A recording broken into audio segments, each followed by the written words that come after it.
Thanks for joining us. Thanks for having us. We'll be on a call here. Okay, sounds good. Thanks.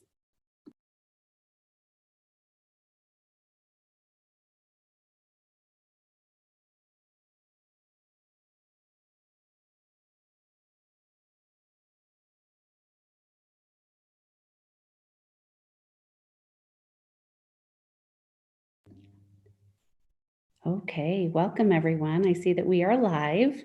Welcome to our March Employee Council. Boy, time is flying. I know that we are nearing spring break and headed into the last months of our school year. Thanks again for taking the time in your busy schedules to join us. And as always, you'll have opportunity to share input, ask questions, and just we really value you, our Employee Council members, and your perspective in the work that we do. This evening, if you look at our agenda, thank you to Shauna for projecting for us. We will, of course, have an update from our interim superintendent, Mr. Wise, and then share some updates regarding staff wellness, very brief.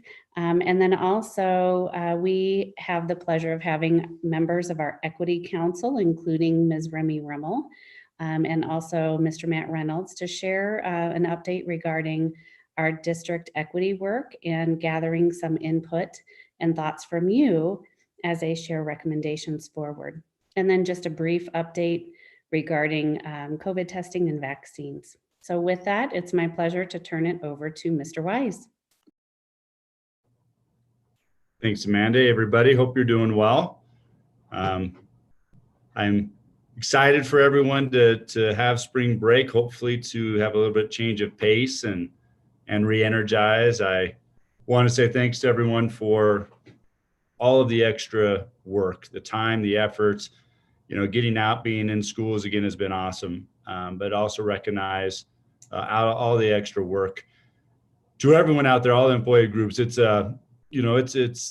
been a lot and changes, and you look at transportation and not having field trips and how we changed schedules and picked up spots and O&M, and now we're getting into the spring season where again we get out of the snow and issues into now the spring stuff. So I'm really excited for fourth quarter. I almost have a feel it's like kicking off the start of a new school year. We haven't been back full in person PK-12 for over a year. If you think about it, it's going to be over a year when we come back on the 22nd, and there's going to be challenges. It's going to be as we come back. I want to say thanks to Nancy Ingalls and her team, and Amanda and her team, Holly, everyone for the work on vaccinations. We went from a cabinet meeting where I was saying, I hear all the providers saying they have it, but we need to know how many and when. We need action. And then all of a sudden, 2 weeks later, to have majority of our staff with their first appointment already done. And then within 3 weeks, really having more vaccine opportunities to get everyone else. So really, I just want to say thanks to the amount of work to make that happen, to our providers, to our team. I know it wasn't perfect. I see somebody in the attendees that I sure hope, and I believe he got in for it. But a person who I've been working with and talking to in email and text to make sure you and your team got it. But as I look at all that, I just want you to know to try to provide opportunity, provide access. Not everybody has to do it, but everybody has had the opportunity, I think, to gain the vaccine. To look at our timing coming back to where last week and this week we have so many of our staff getting their second vaccinations. That's important. The second vaccination plus 14 days. After those 14 days, you don't have to be quarantined. Okay, so I think that's a big piece of sustainability.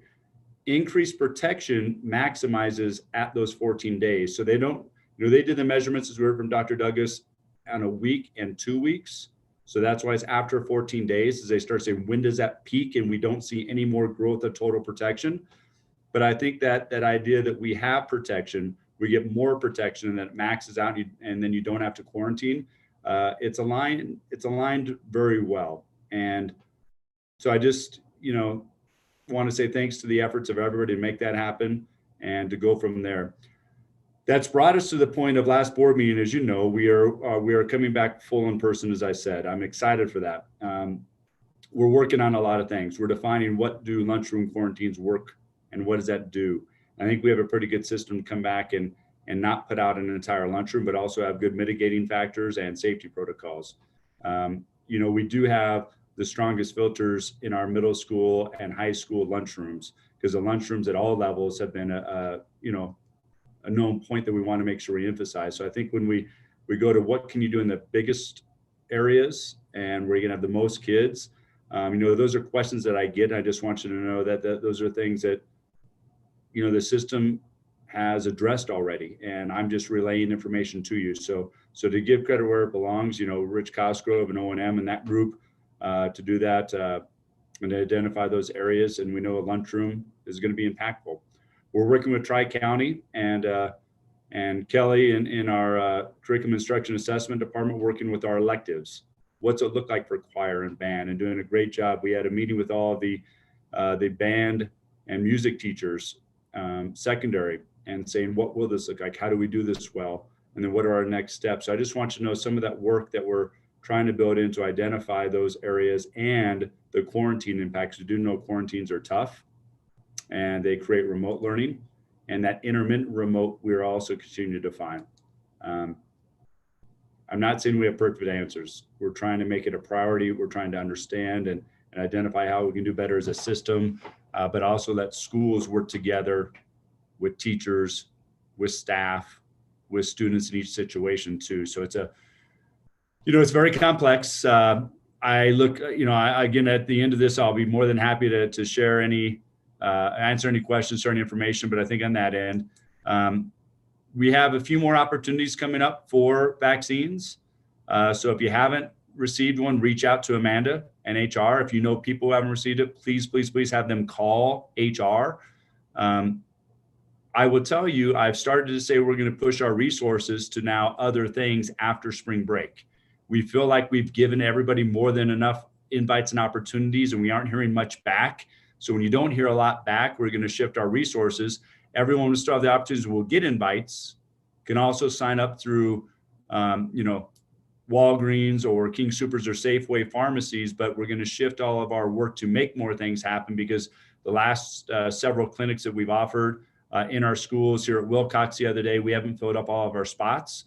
So in all of our feedback, that's where we're making some decisions that after spring break shift those resources. So fall of 21-22, we're doing a number of things right now to start assessing. We're working with schools to identify, and each level is a little bit different on this, but where are our students?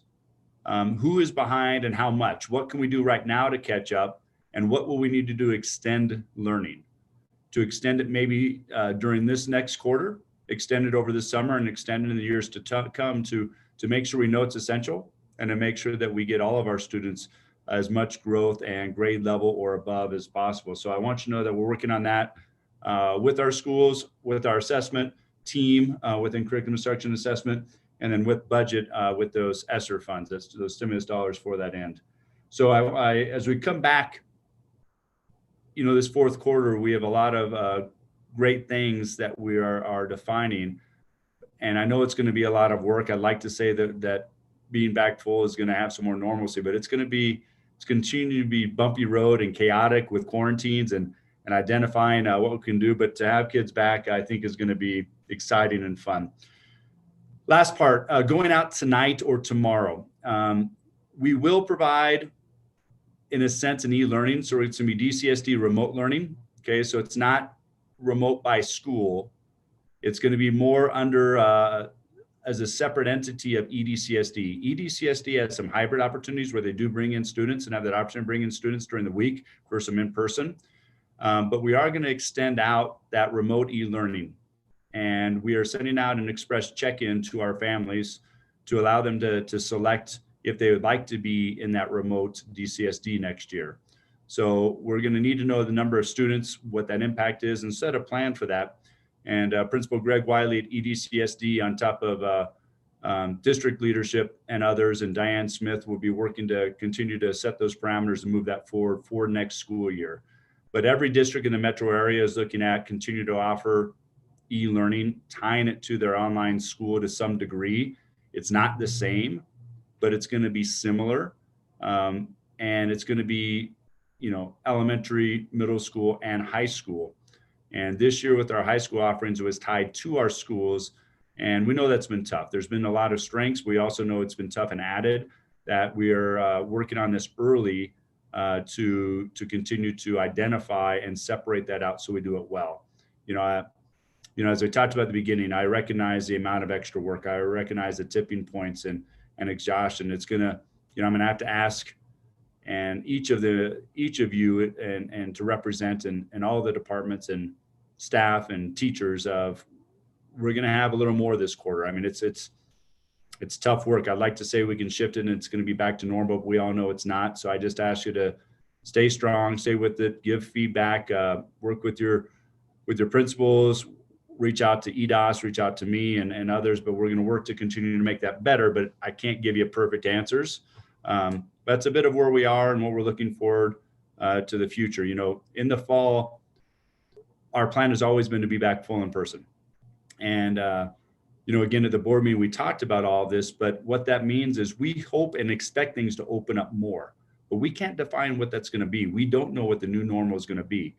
The amount of time we have from March until August, who knows where everything will be between quarantines, vaccinations, and opportunities. But we've been building, we've been planning, and now we're going to be implementing. And this fourth quarter is going to help us even be better for the fall. Okay.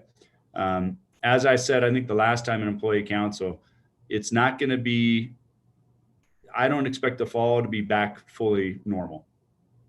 It's going to be an extension of this year, but I think it'll be better. We'll wait to see. I don't want to predict where it will be, but I think it'll be better. But I think we still have to use this time to know that we're going to probably have some of this carrying forward. How much? Again, we'll yet to see. So really, I think that's the overall updates. The last one I want to talk about is budget. Within our budget and working with employee council, I want you to know that getting around to departments, getting in with principals and starting that first work with our school principals at this last DLT meeting. Last fall, as we were talking about where's our budget, we were talking about needing to go into reserves. And the good thing is Douglas County has been very financially responsible. We do have quality and healthy reserves. And reserves are meant to be there for a rainy day. Our partnership with the board, as we've talked, we know this is a rainy day. We were expecting to possibly go into our reserves up to $10 million. The good part is, while our budget is still very tight, it is a tough year. We aren't thinking we're going to have to go in quite that far. We're estimating to be closer at that 5 million in reserves mark. So we are looking at our priority list, and some of this is going to continue to be shared out, including with employee council, kind of like tonight as we're talking about with the equity policy. Kate Kataska and Colleen Doan will be here to share where we're with budget in the next session. And really say, what have we started to think about prioritizing?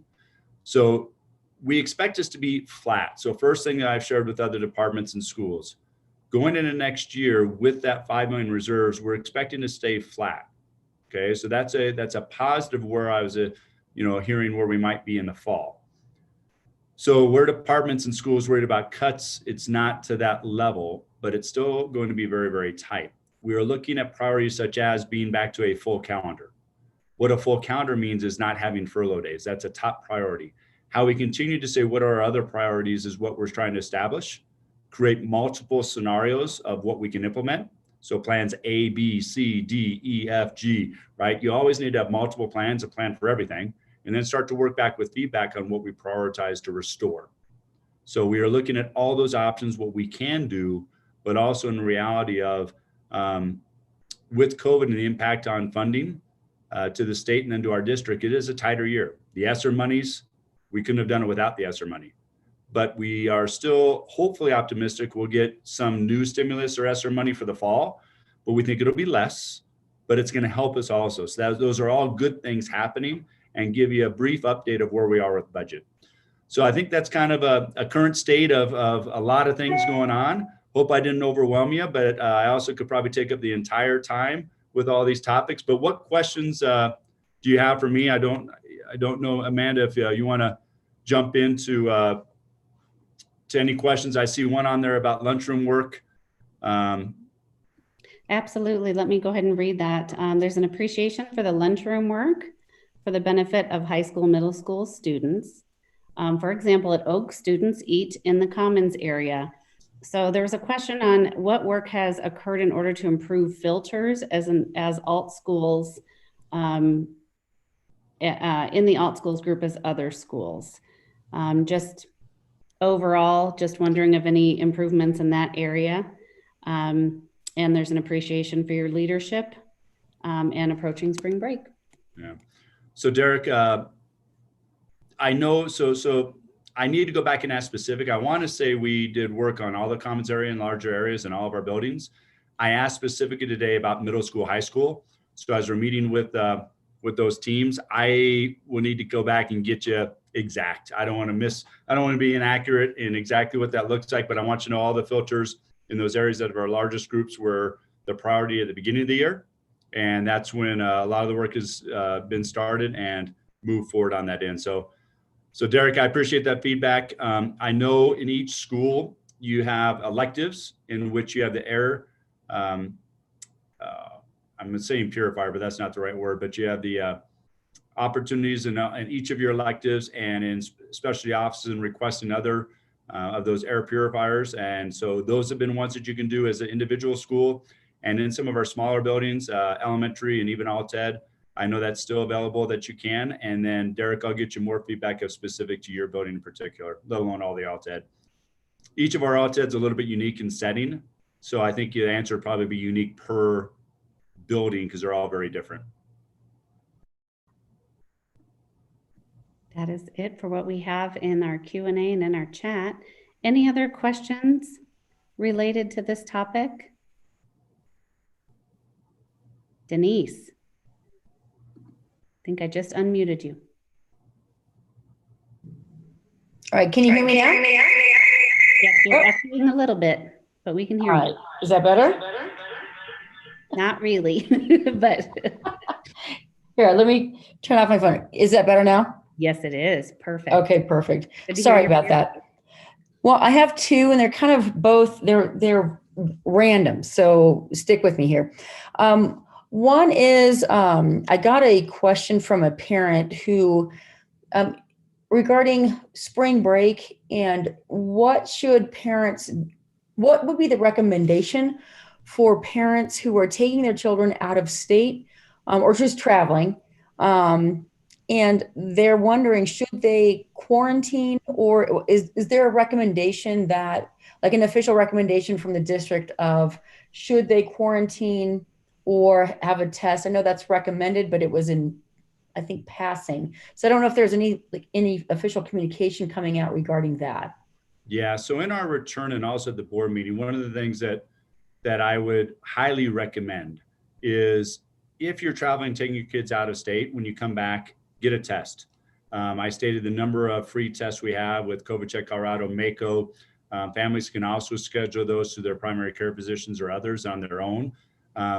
To make it mandatory and required, I have not. So Okay. I don't think that's the right thing to require everything. Just like I don't want to say don't travel. I think there's times where you can be responsible.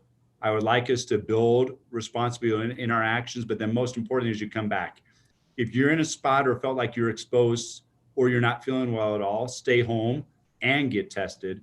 I would love to see you get tested and have a negative before you come back. And I think that's one of the messages we've had, and I'll continue to share that out. I've got one more Soups On, which is a video piece, and we're going to put out letters. So we try to use a number of ways in which to communicate this out, but I'd also say trying to have the same message by teachers, by principals in every area. I think that's a great recommendation, Denise. So I hope that answers it, but I would highly say before coming back, do your best to get a test. I think they're very accessible. They can be very quick in getting back. If you do the saliva test down in Colorado COVID Check, you get it back the next day. Sometimes the end of the day if you get in there first thing in the morning, but by for sure the next day, which makes it beneficial. Now, one caveat to that. There's times where, say you're on that last day you're exposed. you might not show symptoms or even be contagious right away. So it's not just one test. It's being aware of our symptoms, being aware of how we're feeling. And we might need to have people get more than one test over several days, right? So I think that's true with parents, with students, and also staff. I think all of our reality is what can we do to come back to do some of those things to help. So as long as we have an official communication with those recommendations, I think those were mentioned in the board meeting, but I just don't know if that has been broadcast to all our families in the district. So I didn't know how that was going to be communicated. Yep. So that was one thing. The other one, which is completely going the other way with the budget, I think, this has been on my mind. We have worked for years on this salary, the step and ladder, all of that. And I know we had to put that on the back burner because of COVID, but I'm wondering, I don't know how much that would cost to actually implement, or if we're able to start moving forward again. I just don't want to lose all of the work that we have done over the years.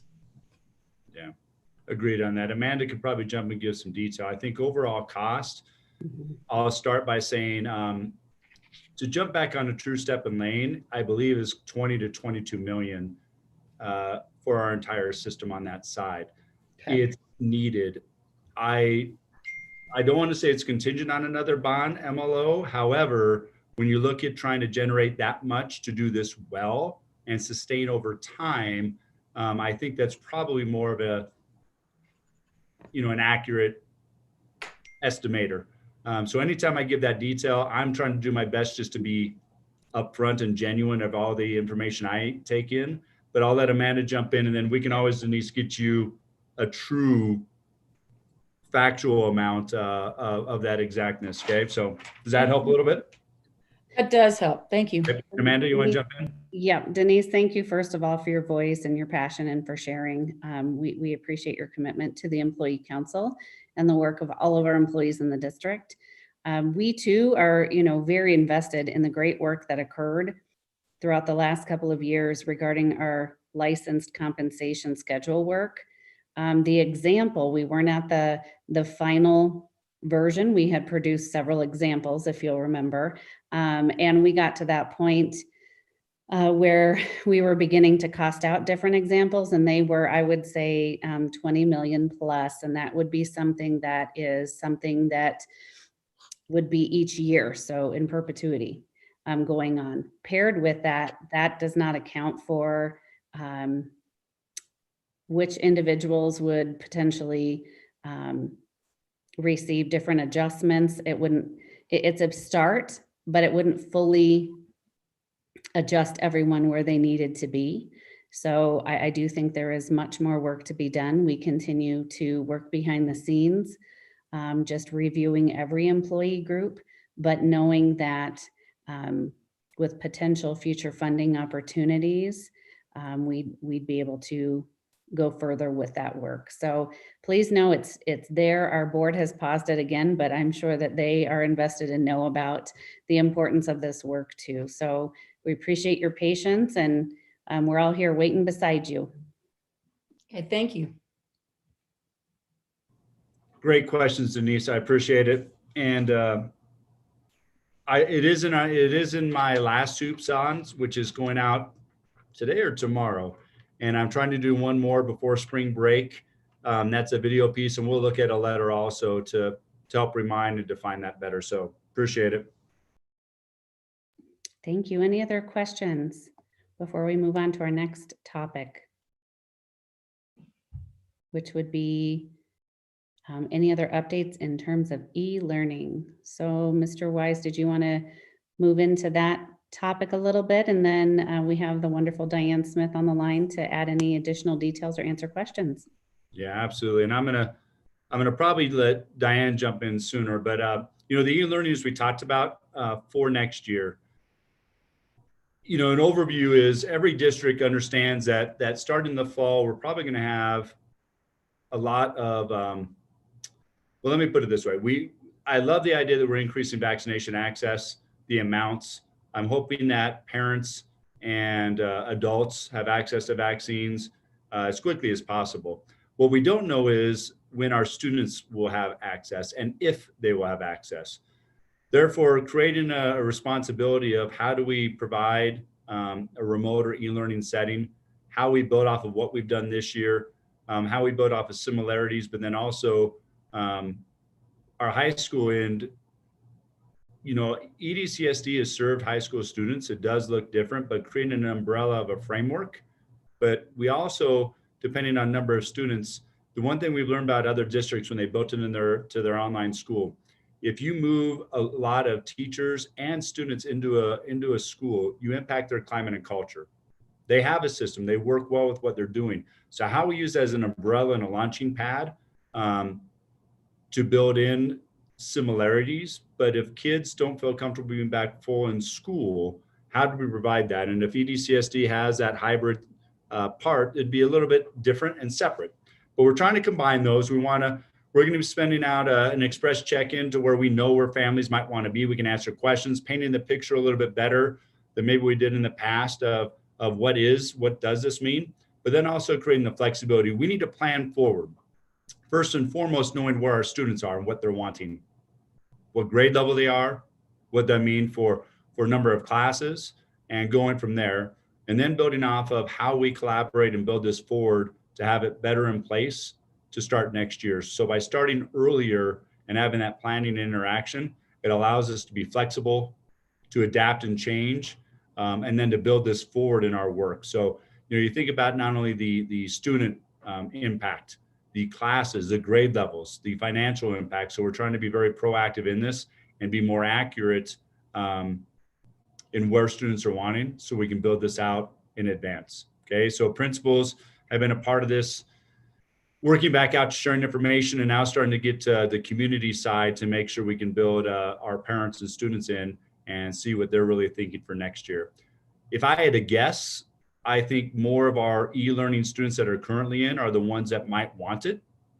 You never know which ones that have been in person and continue to be in person might want to change. But I think really when you look at your target audience, it's towards those current e-learning families. So Diane, I probably covered quite a bit, but anything you want to add and probably share a little more specific to?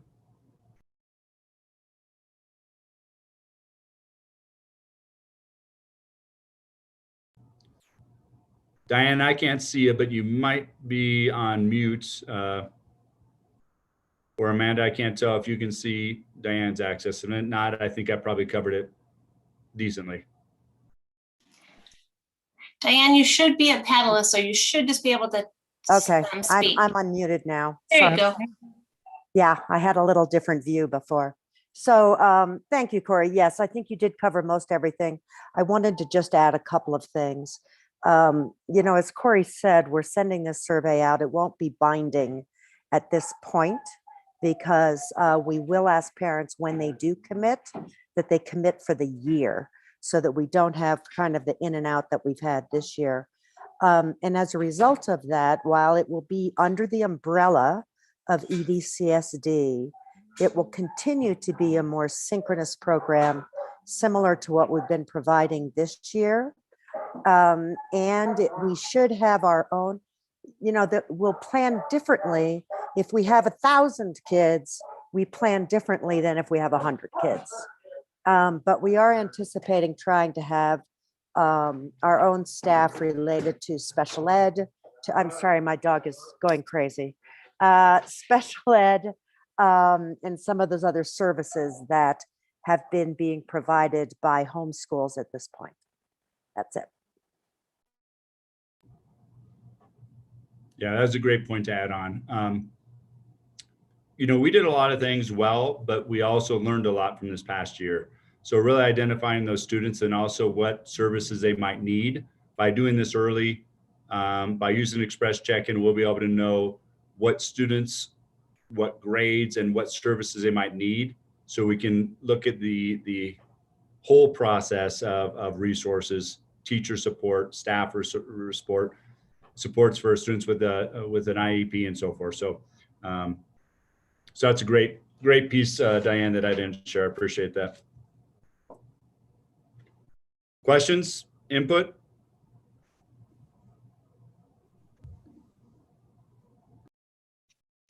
And I don't see any hands raised or anything in the Q&A. So thank you. Mr. Weiss, did you want to go ahead and share about intermittent remote? Yeah, I hit on that in the introduction with it all. We know intermittent remote with the hybrid piece at the high school level, and let me just focus more on the high school level. The high school level has kind of taken a life of its own. So I've tried to define as a district parameter, also though working with principals and schools we're going to continue to tackle that. It's ongoing in conversation dialogue with our middle school and high school principals, high school in particular. It'll be probably continual the rest of this quarter. It's complex. It's sometimes independently isolated of what's a specific student need, where are their classes, and where are the teachers within those classes. So I wanted to take feedback from teachers and staff to say, I get the remote side was tough.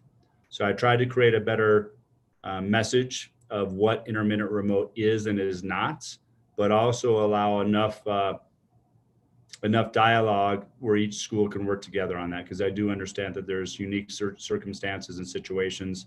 And as much as you try to create one system, there's really not one system that is perfect. So recognizing the challenges with remote, the challenges with a single period where a student goes out to lunch and they don't want to come back to their class right after lunch. And it's an individual class, day in, day out, athletics, activities. So anything you might have performance that if you get quarantined, or activities or athletics where you get quarantined, I know has been an impact. So we're working on all of that, trying to have a better stance, but also understand that we're going to have to continue to have dialogue, because each school is a little bit different and consistency. So I just want you to know, even in the feedback, with 9 principals and representing 9 schools and probably in each staff, there's a lot of different perspectives and a lot of different challenges, but then also not one perfect answer, but I recognize it and try to hopefully provide a little more support and definition. But we still have a lot of work to do. It's going to be continual feedback and looking at that. So there could be a lot of questions out there. I know not everybody's a school staff, and this is really more directed at a high school level because that's where we've seen most of the issues. But again, welcome any questions or feedback.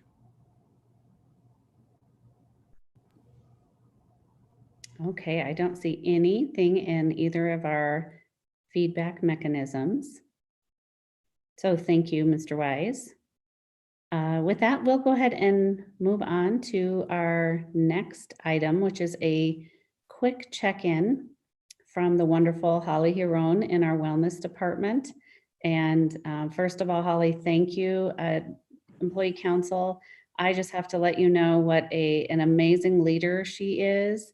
She has helped organize and facilitate the staff on-site vaccine clinics. And Holly, we could not have done it without you. And of course, Holly always does so with a smile on her face, and sure, we're going to find a way. So that's one of the million things we love about Holly. So thank you so much for that. And Amanda, I want to jump in to everybody in here. We just had a clinic the other day here at Wilcox.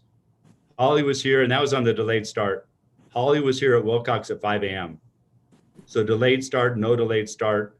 The clinic was going to take place, and she's opening up the building. She's setting things up. So she created these opportunities the past 2 weekends where they're at schools and then at transportation and at Wilcox to allow any employee who hasn't the ability to get in. But she's not just setting up the opportunity, she's there doing the work. So when you talk about those actions, and she did have a smile on, so on that side of it, I just want you all to know that everyone goes on and takes on more, and you don't always see it. Many of you didn't see that part of what Holly was doing, but it needs to be called out and appreciated. So I echo that. Thank you, Mr. Wise. And hopefully for any employee council members that will be getting their, I believe it's their second vaccination coming up Friday. I'll see you at, I believe it's Wilcox this Friday. With that, Holly, I'm going to turn it over to you for some A quick wellness update as we get ready to transition into our amazing Equity Council and team. We're going to get all of you warmed up to find your voices because we are going to need your feedback for the next agenda item. Holly, I turn it over to you. Yes, thank you so much. And thank you for your very, very kind words, both of you and Corey. I really, really appreciate that. And I work with an amazing team, and that's why things come together so easily and quickly. And that is just, again, it's just because we have such a great team working together. I just happen to be the person that gets to like tell people to do stuff. But I did want to check in with all of you and thank you for letting me jump in on your agenda. I really appreciate it. So you all have to sit up and get a little bit engaged here. I know it's been a long day. We're extending our day even longer. But I think it's really important to check in with you. You are our employees and we care about you and we want to know what's going on. So looking at the word behind me, that is the theme. If you're on any Zoom or any meets with me, that centerpiece changes. So we are looking forward to spring here. But we are going to just utilize the Q&A on your Zoom. So if you wake up your mouse or hover over that Q&A, I would love for you, not yet, but we're going to give you 30 seconds. And I would love to hear from each and every one of you to know what is bringing you joy. What is something that maybe brings you awe? So I want you to write, don't stop writing for 30 seconds. And then when I tell you to, you're going to push enter. And then everybody's goes at the same time. That's the thought. All right, sound good? So 30 seconds, open up your Q&A, go ahead and start. And you are going to be writing things that bring you joy. There's no rules around this, except maybe it's family friendly. So things that bring you joy, keep going, keep going. Don't stop. It doesn't even have to be spelled right. I promise I'm not going to go back and I'd probably not even know. You can use commas, exclamation marks. Keep going.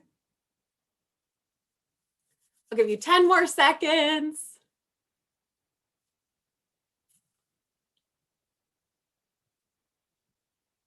Good, good, good. Okay, and enter. Send them away. Good, they're coming in. Awesome. So if you click on the Q&A, you will be able to read them. And I think it's really important to know what brings you joy. And it's really cool to read what brings other people joy. So I hope you can just take a couple seconds here and scroll through some of these. I definitely see Colorado sunshine in there. Husbands, margaritas. I do see snow. That's for spring break. These are all really, really great. So cool. Thank you so much for doing that. I love this. So before I let you go, the things that I want to bring to you are always things that we want to bring to your staff team. So please keep that in mind. That little exercise is a great warm up for any staff meetings that you have. And then kind of what we're doing for staff wellness currently, we have some really fun opportunities to bring in people to your staff meetings and just lead really quick sessions. And so we wanted to provide those as an opportunity for you with an employee council to kind of try out. And then you can take that forward. Again, it's that message of wellness and well-being and taking care of ourselves so we can take care of those around us. That includes our coworkers and these little awesome, well, not all of them are little, but students that we get to take care of. So I will put in the Q&A a questionnaire. So you're welcome to take just a couple of seconds. Actually, I'm going to do it in the chat. And I think that goes to everybody, right? Mhm. If not, I'll put it in the agenda. And Shauna will send that out to you. But this is just a quick Google form to say, how would you like to kind of invest in each other and do something outside of our normal? And how can we get to know each other a little bit better just as people, as humans? That's really important. So here's some opportunities that we would like to bring to your team here as an employee council to help with that. So we have some options here. We can bring in someone who can teach you how to roll out some stress and find that stress in your body.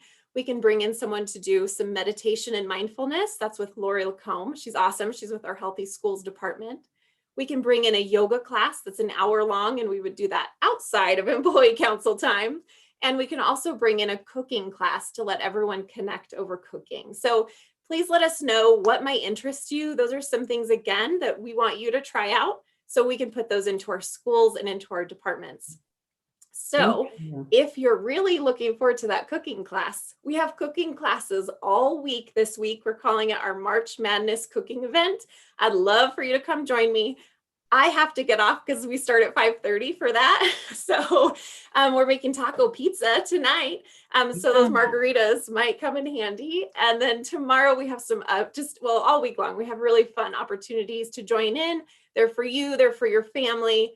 Anyone around you that you're like, hey, come do this. I know we have some staff that are doing it together virtually. And then they're going to eat together over a separate meeting. So just some great opportunities to connect. And then we have our great 10-day rejuvenation challenge coming up in April, which gives you a taste of self-care. So all of these things are found on our website. I will post that as well in the chat. Please check it out. Maybe not right this second, but another time. We would love that. Thank you. Yeah. Any questions you have before I head out, or did I miss anything? I don't think so, Holly, but we want to thank you again. And Employee Council, if you have another idea in terms of something you want to do, it would be a Employee Council work, not work. Like, we're not really working, we're just bonding together. And so if you have another idea that we haven't thought of and you want to, meet virtually and do an activity together, let us know. And or you can invite your family to these cooking events. Cooking's done and planned. You just have to grab the ingredients. So it might be a good opportunity. Your kids could cook for you. So anyway, thank you, Holly. We appreciate you and good luck. I can't wait to hear about that yummy recipe that you're making soon. Take care. So now that we have warmed our voices up for you, Amazing Equity Council, it's my pleasure to introduce Remy Rummel and also Dr. Page and Dr. Lanning. And I think Jack Kronzer is here as well. And they have some important information to share with us. I won't go into too much detail because I want them to be the amazing delivery of information. And really, most importantly, we need your feedback. Our board is requesting that feedback. We believe in that feedback, and we have some exciting things coming. So with that, I will turn it over to you, Remy. Thank you all of you that are here to present tonight. Thank you, Amanda. We so appreciate the time in this important meeting. Employee Council, you are very critical in our process, and we just so appreciate your voice and your input. I'm Remy Rummel. I'm the Director of Language, Culture, and Equity, and I would love to introduce to you Dr. Page and Dr. Lanning, Jack Kronzer, and then Jennifer Gottschalk. Nicole Lechman Trujillo is also on our strategic planning team, but she couldn't be here tonight. So thank you for joining us, and I will let them introduce themselves as we kind of progress through this as well. But what we're here to talk to you about tonight is our strategic planning process and the equity policy that is proposed to the board and is going through the reading process right now. So we wanted to give you a little bit of background and just let you know, I know lots of you in this council have seen this in some form or another. So some of this will be a review. However, there are many employee groups that are represented in this council that we just value your insights, and you haven't necessarily had the opportunity to see this work. So we wanted to be sure that our work was comprehensive and that you had the ability and the opportunity to provide feedback after receiving some information. So we can go to the next slide. Thanks, Shauna. And this work really has started. It didn't really start with our strategic plan, but it became more formalized and reignited with the strategic planning process. And so we have a strategic initiative team, and those members here will be speaking up tonight. We are the Diversity, Inclusion, and Equity and Accessibility Strategic Plan. initiative group. And this was a priority initiative starting last year. And we've worked through the planning process for the last year and a half now. And so Dr. Page, do you have let us know kind of how this started and what this means to you too. Yeah, so I'm Dr. Chris Page. I'm principal of the Highlands Ranch High School. A lot of other high schools in Highlands Ranch, but there's only one, the Highlands Ranch. Anyway, when we started off this work, the conversation really circled around that idea of how do we embed culture, inclusivity into our district strategic plan throughout. And as we were working on that as a collective group, as a district group, we realized that on the same note, you also want to be able to call out some of those specifics as well. Just embedding it, while that is important, we also want to talk about the things that are important to us. And so this is where Strategic Initiative 3A came from, that idea of increasing and embedding those learning opportunities. And as it says, experiences involving inclusion, diversity, equity, and accessibility. We really want to call out the fact that we are going to embed this, that it's not just going to sort of be there and that you might see the words inclusion and that you should see the term equity, but instead it's going to be throughout all of our work as a strategic plan, and that we're going to make sure to call it out. Now, once again, this work didn't necessarily start with this group, although some of the members of this group helped found that work and really drive it. The two people are going to speak up next, Jack Kronzer. Jack Kronzer and Remy are going to be able to talk about a lot of the history, and Dr. Jan Landing is also on board here, so she can talk to you about that. But this actually stretches back 25 years ago, before some of us were even in this district, around that idea of how do we have diversity and inclusion really represented throughout all of Douglas County. We often hear these terms about being a bubble, about being something that's sort of special off here and not really tied in and tethered to the rest of the world. And so how do you expand that so that this conversation of a bubble goes away, and that instead it's a conversation of inclusion and ensuring that everyone who is around feels included, not only from a student standpoint, but from an employee standpoint. Next slide, please. Thanks, Dr. Page. So on this next slide, you see a quick outline, and I'll wait for that too. Thank you so much. A quick outline of just kind of how Douglas County has worked through diversity, inclusion, and equity over the last, like Dr. Page said, 20-something years, almost even 30-something years as I'm looking at the numbers. And so in the 1990s, I actually got to be a very first year teacher in Jack Kronzer's classes. I actually took those courses as a participant, and the district was really focusing at that point on embedding diversity and equity work and kind of spearheading that. So I don't want to steal your thunder, Jack. However, I would love for you to just say a few things about kind of where the district was in the 90s, in the early 2000s, and what that really looked like.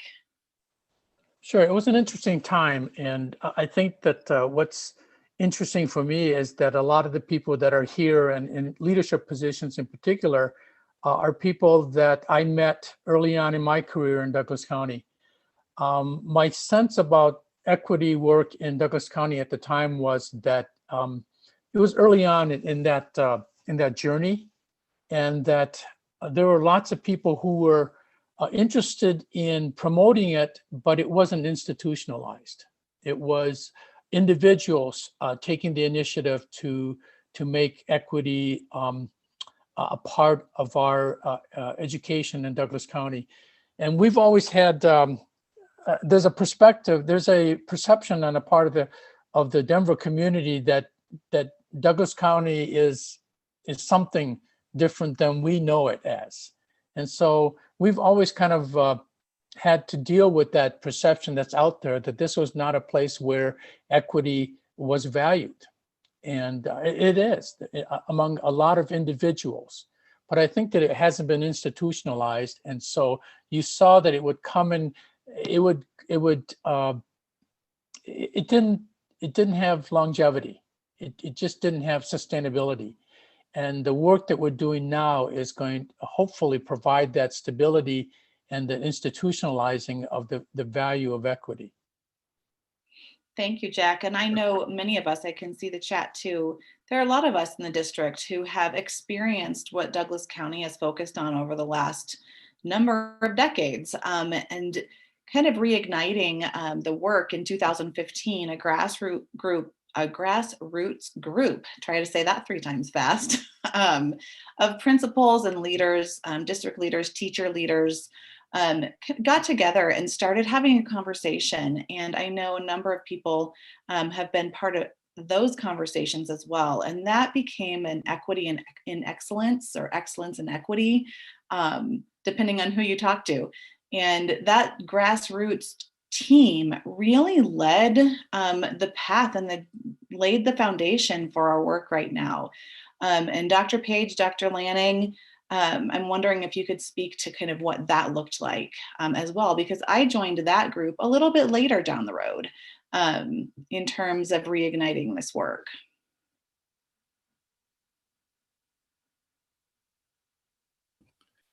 Well, I'm going to let Dr. Lanning speak more to this, but I will tell you, it was a nice collection of different teachers and administrators that originally started. I know Dr. Lanning actually started a little bit earlier even than I did. Jan, are you on here?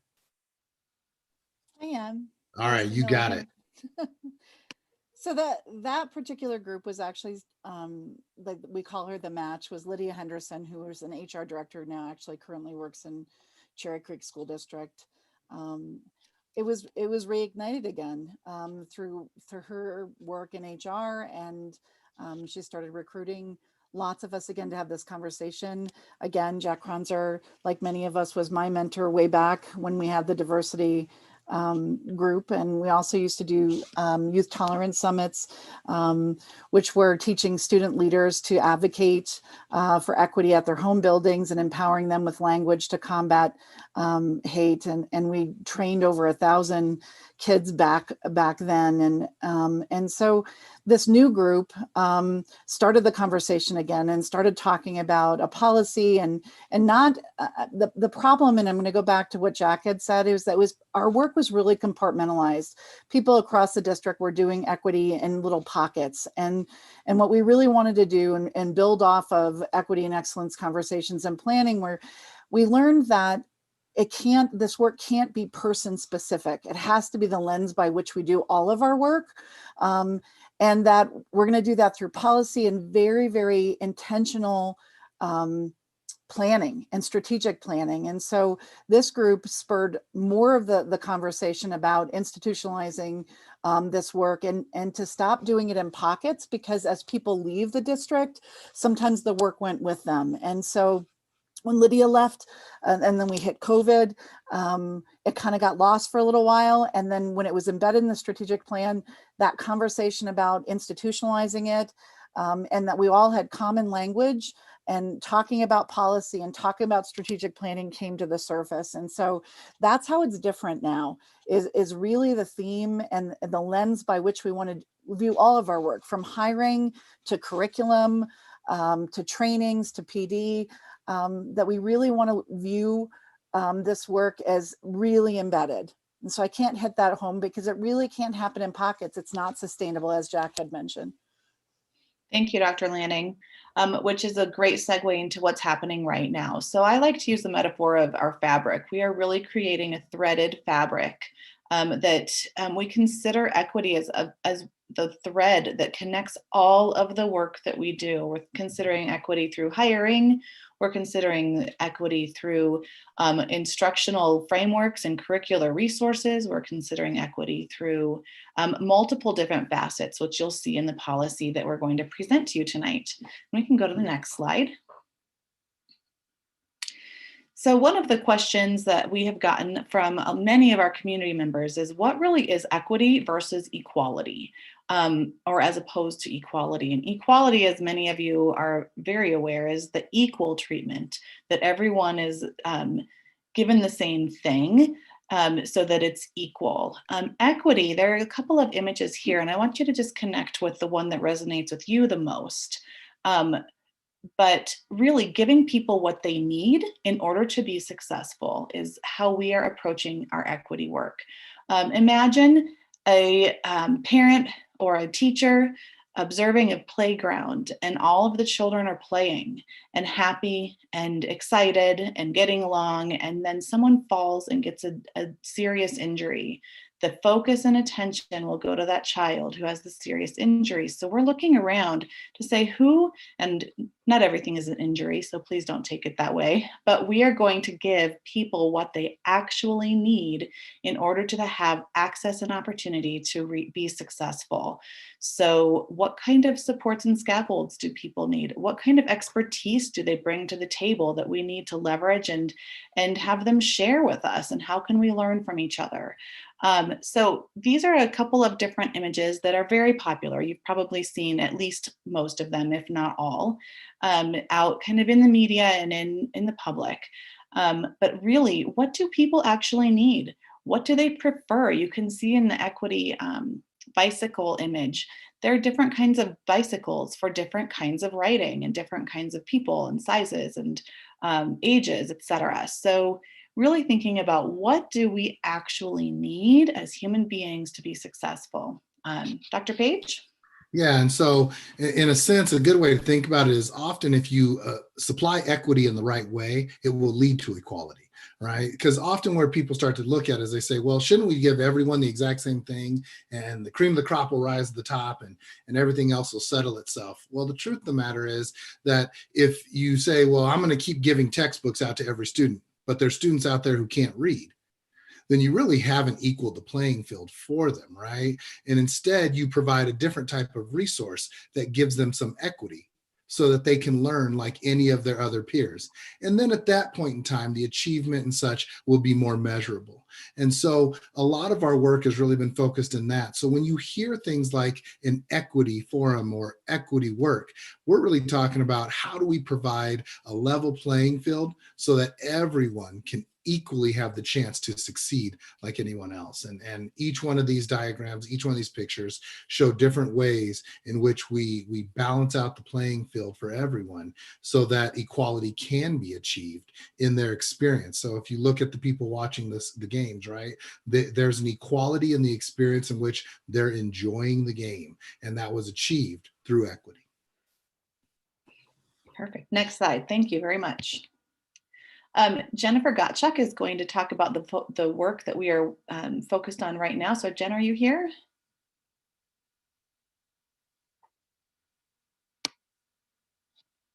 Is she still on? I don't see her as a panelist. Let me double check. She says she's here. Oh, she just doesn't have the She should be. She should be now. Perfect. Are you there, Jen? Hi, Jen. Yes, I am. I am unmuted now. Thank you. Wonderful. Hi, everyone. I'm Jennifer Gottschalk. Hi, Amanda. And I work in the Office of Advanced Academics and Gifted Education. And I just, first of all, we're really grateful for the chance to speak with you tonight because, as my team said, we really want to get this policy out, get input from as many people as possible. But you also heard about the history. So this didn't come from nowhere. And work is happening now. So if you look at the list on the slide, I see a lot of things that some of my colleagues have already referenced. The Anti-Defamation League's No Place for Hate curriculum is rolling out right now. And we're seeing some really cool things happening in our schools, including the Highlands Ranch High School that where Dr. Page is our leader.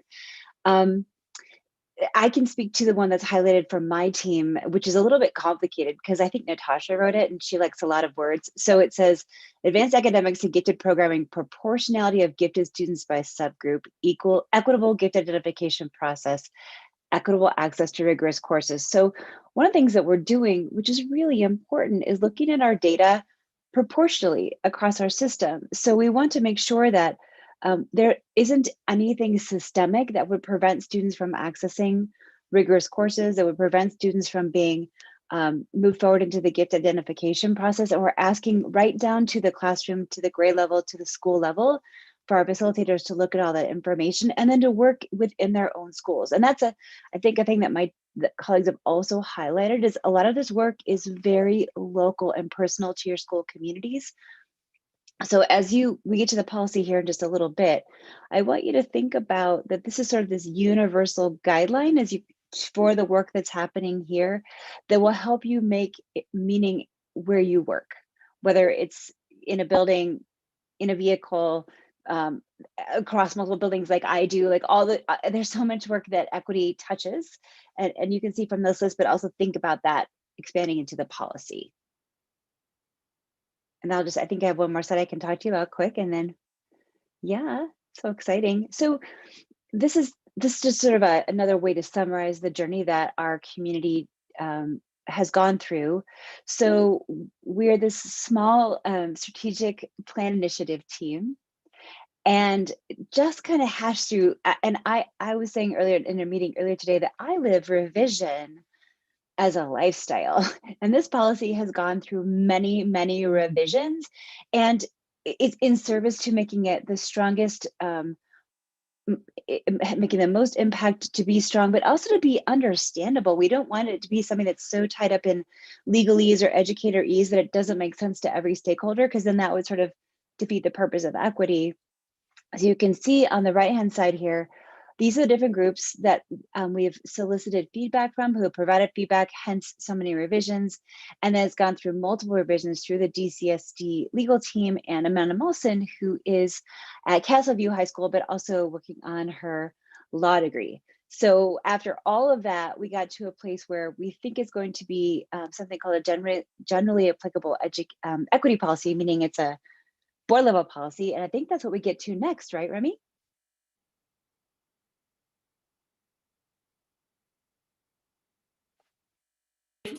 Remy, you're muted still. Gosh, that's a rookie mistake, right? Yeah, so thank you, Jennifer.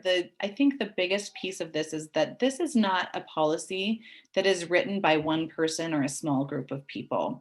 This policy has passed through hundreds of hands, through hundreds of brains, and the amount of insight and feedback that we are seeking is very strategic and purposeful, because this is not my policy, it's not your policy, it's our policy. And really, a policy is only as good as the actions that surround it. And so our actions moving forward and looking at implementation are some of the most important things that we can actually focus on. So we can go to the next slide. On this slide, you will see that the proposed policy is actually linked. It is in process and in the reading process with our board. So it has gone through a first reading. We are looking at the next board meeting for a second reading. And I want you to take a moment to read, and don't worry about the QR code or anything quite yet, but take a moment to read that policy if you have not. And then we'll give you, let's see, it is now 5:32. So at 5:30, let's do 5:37, we'll start a conversation, but I want to give you a little bit of time to process. I want you to think through the lens of, what do you recognize as important in this policy? What questions do you have? Is there something that is either confusing or you would like clarification on, or that you would need to learn more about? Do you have suggested revisions or changes? And if yes, what would they be? So don't go to the answer garden yet. That is something that we'll do at the very end of this piece. I am going to look at, after we are finished with this discussion portion, we would ask that you provide feedback to our board. The board feedback form is linked to this, and your feedback is critical. Community feedback is absolutely one of the most important steps, and you are part of our community. So take a few minutes. We'll stop, actually 5:38 now. Nope, 5:39 since I talked for too long. So 5 minutes, please take a minute to read that policy.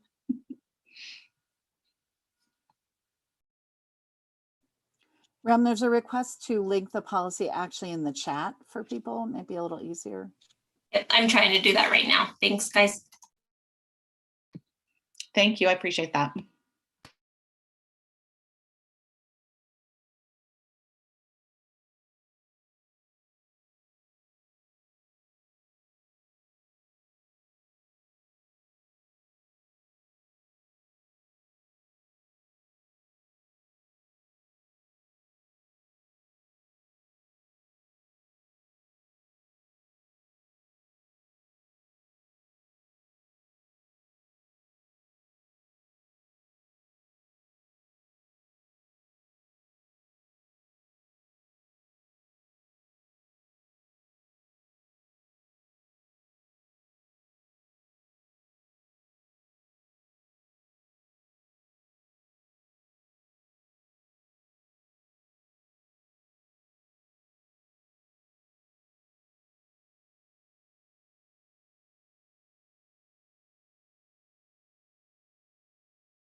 And we'll start in 1 more minute.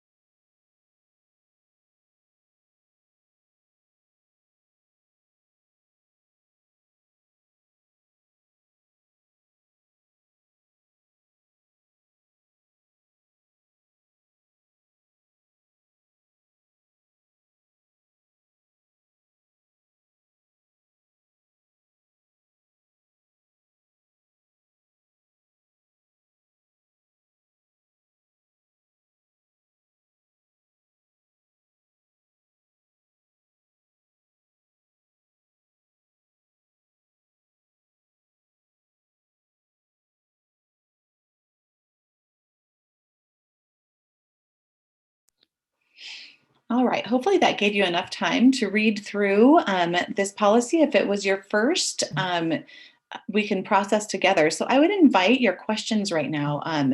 What are your thoughts? What is important in this policy? What needs clarification? What resonates with you or is missing? So please, I'm opening for discussion and would love to hear your thinking. And Ms. Rummel, I just wanted to let you know I'm happy to take notes as well and share that, as I know that we'll be sharing this information forward. So I can try and help facilitate as well. So Employee Council, this is your chance to share your amazing voice and your thoughts and your input. Thank you so much. I appreciate that, Amanda.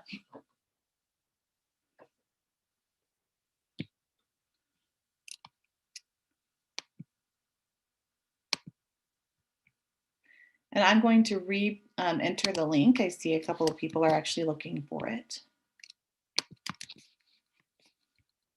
So it's in the chat right now.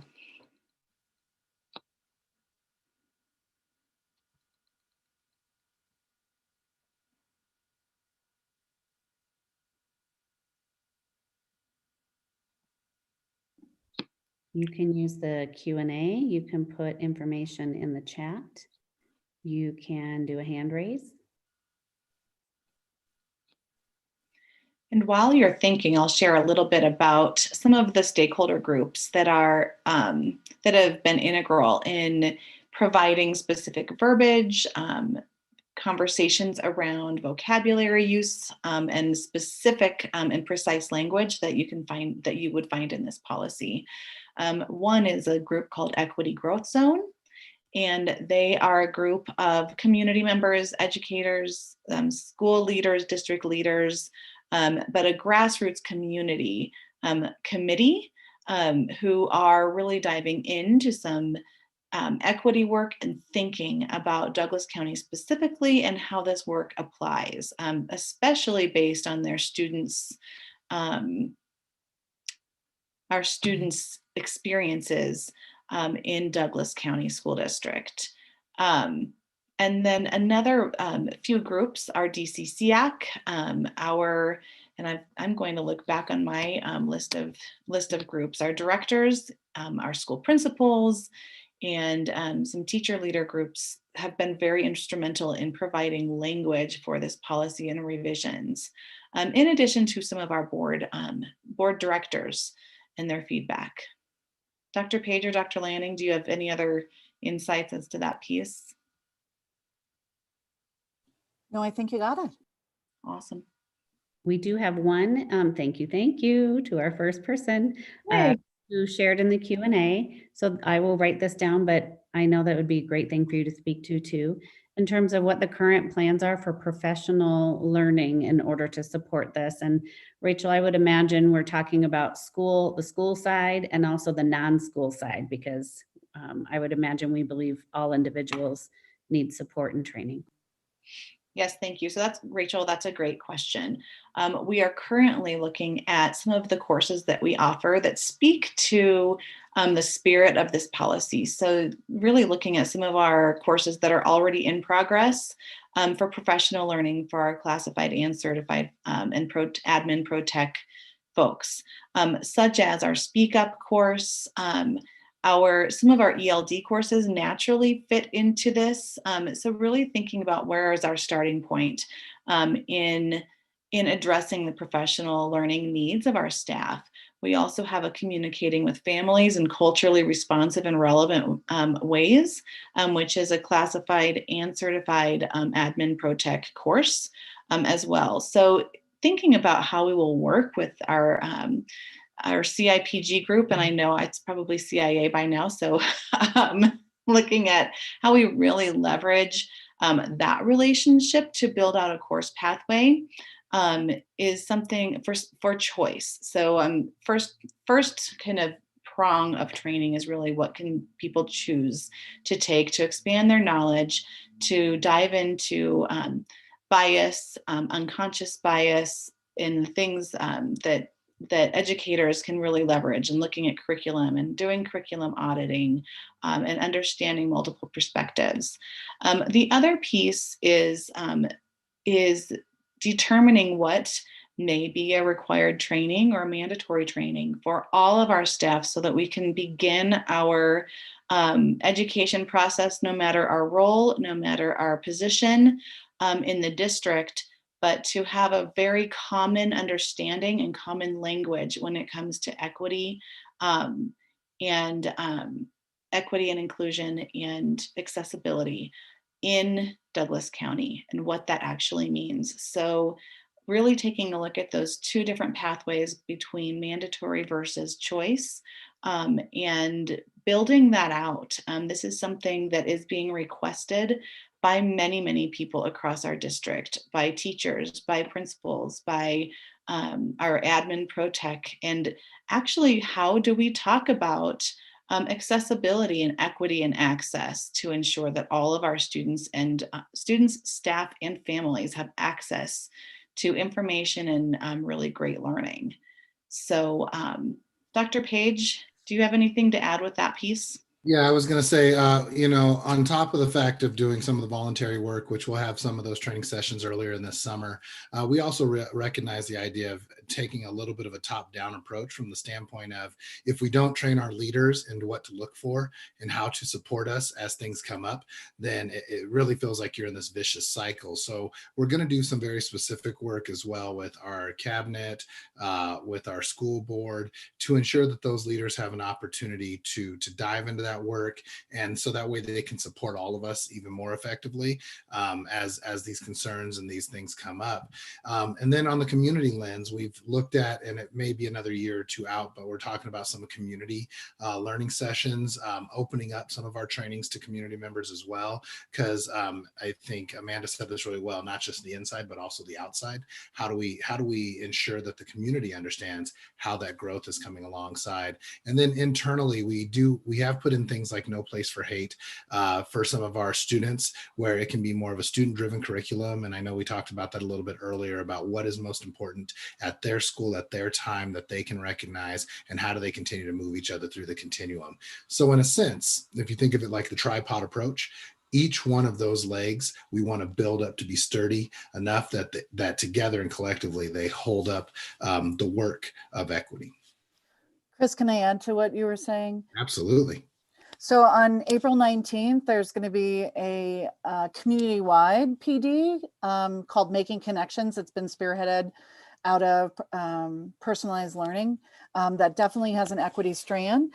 And we also have grant funds that we are looking into providing some training and leadership training May 26th and 27th of this year around, as well as some consulting time with an organization called the Gemini Group. And we have not finished signing the contracts and finishing that, but it's all grant funded to be able to do some trainings maybe at the end of May, and potentially have some, consultation time so that site-based can kind of reach out based on their own needs and own demographics about what they need in terms of their own schools. So we are trying to expand equity PD in the district as we speak. It's a really good question. Thank you, Dr. Lanning. We do have another question in the chat, and I'm happy to share about that along with Dr. Page, who helps us with recruiting, the steps we are taking to recruit diverse staff. Thank you for that, TJ. Know that our district has a longstanding commitment to recruiting and sharing candidates of all backgrounds and diverse backgrounds with our schools. First of all, if you go to our main district webpage under HR, and then you go to job openings, you will see a list of our job fairs. Some are for our classified admin pro tech, some are for our school administrators, and we have many for our licensed teaching staff. As in the last 3 years, and as we continue forward, including this year, you'll see that we have marked our schools, the job fairs we're going to as a diversity designation. We recruit in our hard to fill areas. We are looking for diverse staff as well who reflect our student population and even more so. And we go through various screening tools, and we do ask a question that includes an inclusivity, race and culture question as well. So we've been doing that for the last 3-4 years. Paired with that, you'll see different designations. One is ANAPISI, that's our Pacific Islander and Asian diversity designation. We have HSIs, Hispanic Serving Institutions, and we also have HBCUs. We attended one job fair in early of our season that included HBCU candidates. And then we also, you'll notice a group called Koalas, and Koalas is a group of diverse administrator candidates, but that fair is open for all candidates as well. So HR continually recruits and then shares candidates forward with our schools. Paired with that, we also, and we're looking to improve this into the next year too, post on various sites, and we will have sites available for job posting of all positions next year in terms of for our admin pro tech jobs and also for our licensed jobs, knowing that those posting sites can look very different. Jack, did you want to share anything else as Jack has the historical standpoint and has trained many of us? And then Dr. Page, anything else you wanted to share too? Because I know you help us recruit. Nothing else to add. It is a constant challenge to make sure that we are recruiting with inclusivity in mind, knowing that this isn't necessarily where, oftentimes when we're talking to inclusive staff or inclusive candidates, we talk about our community, and our community is not all that diverse, although it is far more diverse than most people think. So it is sometimes a challenge because we aren't, we're not Denver. We're not the city of Denver. So it is a challenge, but we continue to make sure that we are doing everything we can to attract and retain our student or our staff of color. And I also think, as we talk about next steps, and we've actually talked about this as an equity group as well, teaching people who do interviews that look fors and how to work through that, right? Because if you look at the data, it will tell you that typically when you sit down at an interview table, what you connect to are people that have like experiences. And one of the very first like experiences that people often connect to is what you look like, right? And so it's hard when you sit at a table and everyone looks totally different than you, or as the interview team, if the one person sitting at the other end of the table looks drastically different than everyone else at the table, to say, ooh, is this person going to fit in with our culture? They don't necessarily look like us.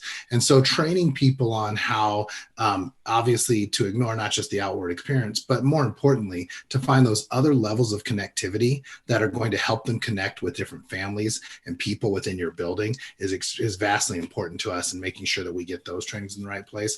And I can tell you, as going out and doing the recruiting, Amanda does a really good job of talking to us about, as we go out and recruit individuals, where's a school that has a good mindset like the candidates we're interviewing? Because we don't just interview people for us, we're interviewing for the entire district. And so it's nice to be able to say, yes, this person, I think they would fit with the leadership style of this building, or this person could really contribute strongly to a department in this building. And so that's a lot of the work that we do when we're out there recruiting as well. Thank Hey, you. can I add to that, Chris? Dr. Page, do you mind if I add? One of the things that that was really helpful for me to understand when Mandy Malson was discussing the policy is that the policy is very broad and is creating kind of a value statement of the direction of the district. If this is what we believe. The other thing that she's really focusing on in terms of this policy is that we're actually, after, if this policy does get approved, is that drilling down to some regulatory strands, like how do we make sure that the work continues? So some of those strands will be strategically, intentionally focusing on curriculum, strategically, intentionally planning long-term for hiring practices. So there will be regulatory strands that we will be working on and incorporating intentionally into our planning over the next 3 years related to the policy and drilling down deeper into the work so that there's some accountability, not just to the value statement of the equity policy itself, but actually the work itself. So please know that the policy was written very broadly, purposefully.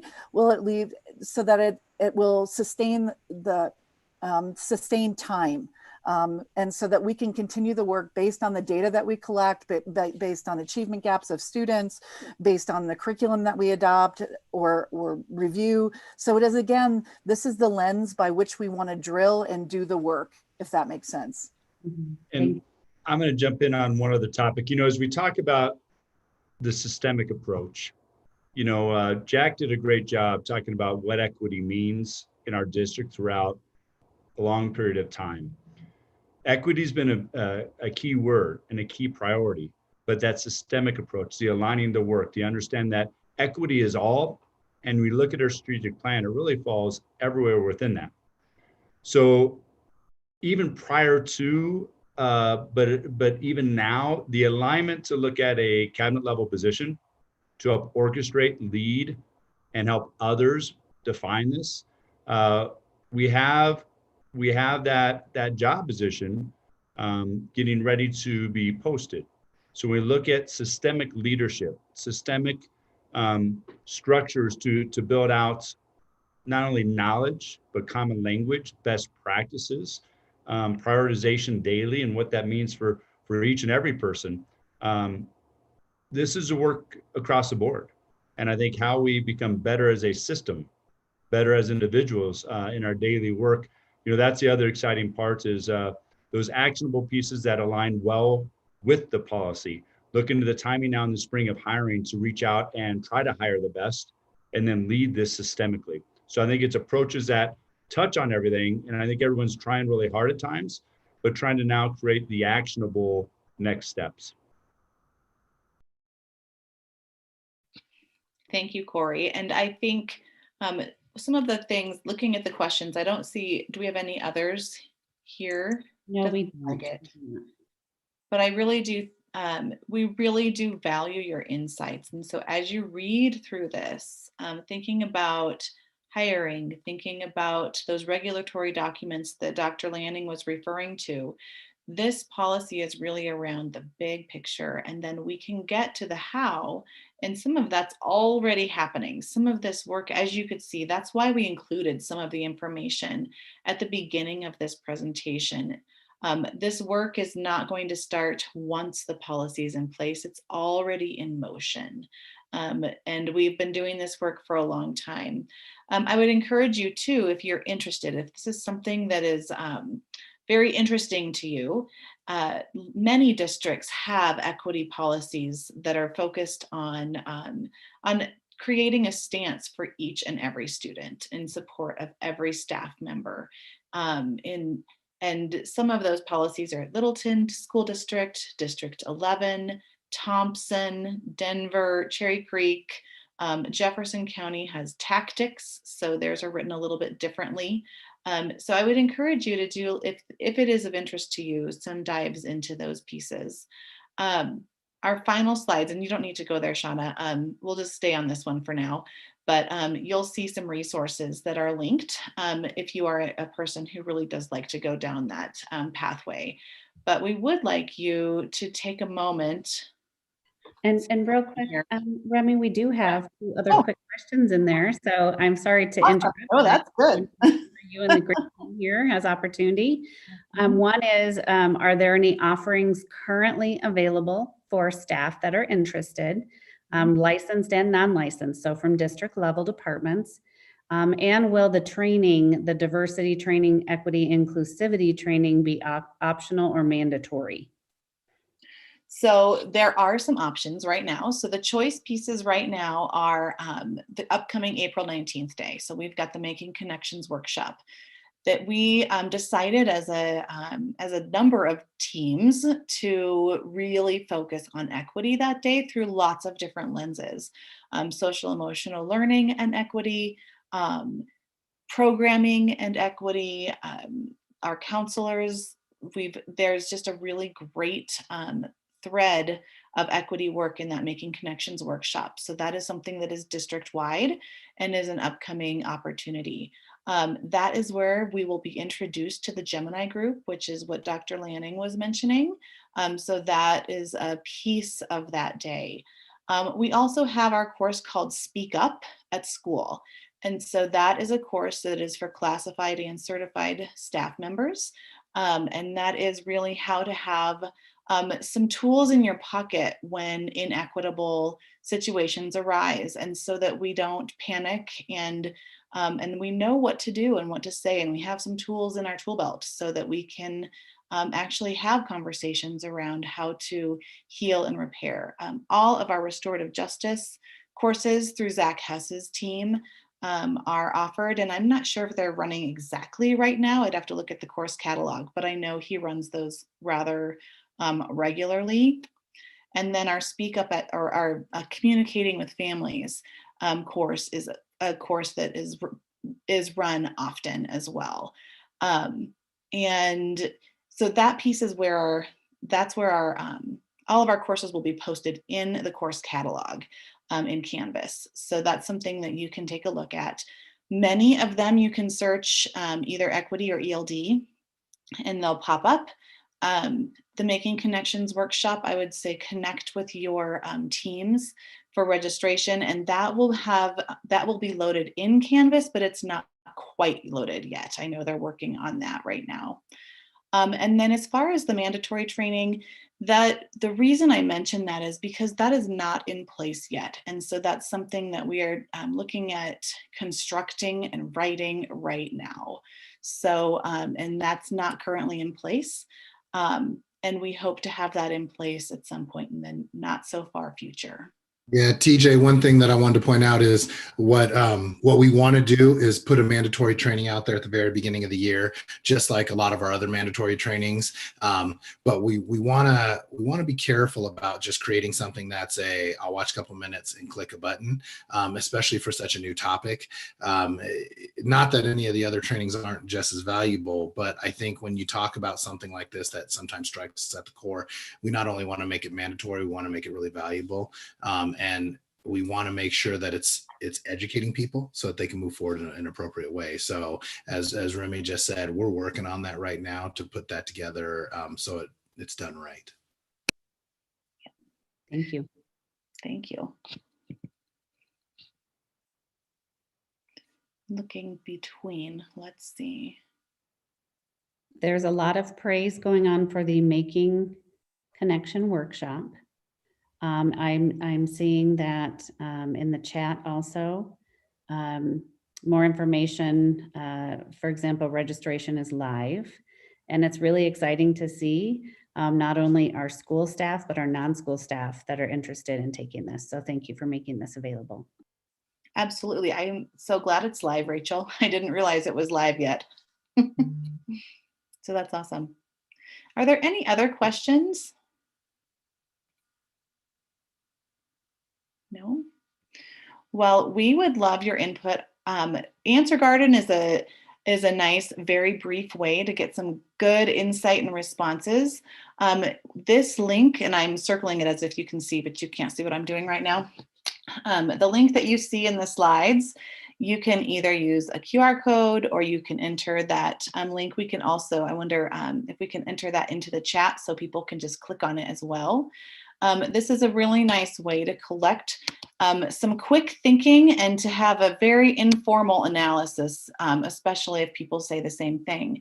So we would really like to know, what are your needs? What are your needs in order to understand and grow? And so I'm limited on characters on Answer Garden, so I'm going to expand it a little bit. So tell us in a word or two what you really need to understand this work, to grow in this work, to understand the policy, and to really help us to see what our next steps are in order to meet your specific needs. You can submit more than one answer. So if you wanted to put whatever the word is and then enter something else, you can do that. In this Answer Garden, and I am going to ask for Shauna to click on that link, and we can actually see it, unless that causes trouble in Zoom, and we can actually share an image with you. And Remy, the amazing Sandy Marish is also putting the feedback form in there as well into the chat. Wonderful. And so as you type there, and we will need to just refresh this page, and you can see, and we can actually look back at what this looks like. So as people enter their words, if you click refresh a couple times, it'll start to build what we can see as a priority. So I can see nobody's typing quite yet. So what one or two words will let us know what your needs are as an employee group?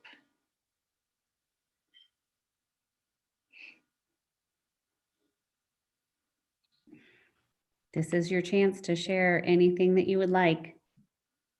Your voice matters. And you know, Remy, some people may need a little bit of time to, I call it marinate in this information and process. So is this Answer Garden link available, and for how long might it be available to the group? We can keep it available. It's hidden from public search, but we can keep it available. I can check on it tomorrow even. So yep, as you think about that, this just helps us understand. And if you are an educator with students, this is a great way to collect data. And the words grow. It's kind of like a wordle, but they grow in boldness and size as different concepts come about. So it's a nice thing to use in training and classroom instruction as well. So, and I see we have a couple answers starting, and it does take a few minutes to get there and get going. So our big point is really, we appreciate your feedback. We need your feedback. It is absolutely critical. And you are primary voices across this district. So please be sure to enter your feedback in that board feedback form for the policy. And we so appreciate your voices and thinking and insights. So thank you so much for this time. We are so grateful, and we appreciate everything you're doing. Thank you so much for this time. And oh, I'm loving what we see here. This is great. Please know that your information will be forwarded to this great group of leaders, and also to, in terms of anything relative to the policy, that information can go in our board feedback form. Answer Garden, this could be some of the feedback, but then this is, what do you need to help you to grow in this area? So as always, you can reach out to me if you have questions. We're a big employee council family. If you end up sharing any information with me, I will share it on with all these great individuals as well. So we thank you, and we appreciate your commitment, and can't wait to have future equity updates and inclusivity updates from this team. Thank you all for your time this evening. Thank you. Have a great evening. Thank you. Thank you. We'll see you guys later. Thank you. So the last item that we have is just vaccine updates. So we did share some information earlier. The bottom line is, as Mr. Wise shared, if anyone needs a vaccine and their employees, we would love to keep sharing opportunities of how that can happen. So just know that all you have to do is reach out to HR, and we can get you connected with various opportunities to choose from, so that we can ensure that you have an opportunity. If you've gone into Workday and you have hit, I don't want an appointment at this time, you can unclick, you can change that anytime you would like. and that will not preclude you from getting a vaccine. Feel free to reach out is the bottom line. With that, Mr. Wise, anything you wanted to share to wrap up for this evening?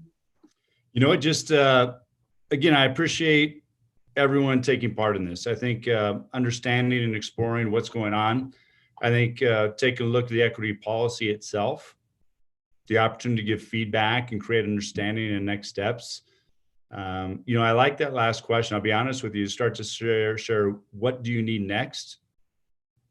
What questions do you have? I think is a great piece. It's not just reflections on the policy, but in each of our work in our lives, being able to ask, you know, what support's needed next? What are the right next steps for each of us in our lives, let alone our work experiences. So I just want to say thanks for the opportunity to go through that, and appreciate all of you being a part of this. So have a fantastic spring break.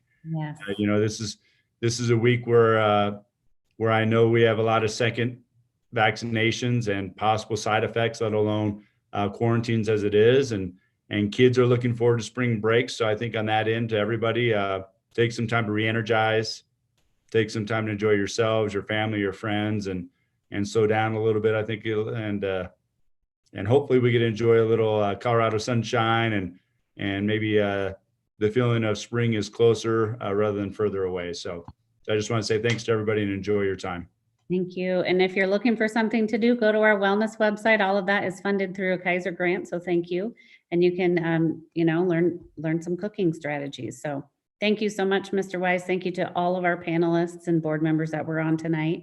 And we wish all of you a wonderful evening and wonderful break. Thank you so much.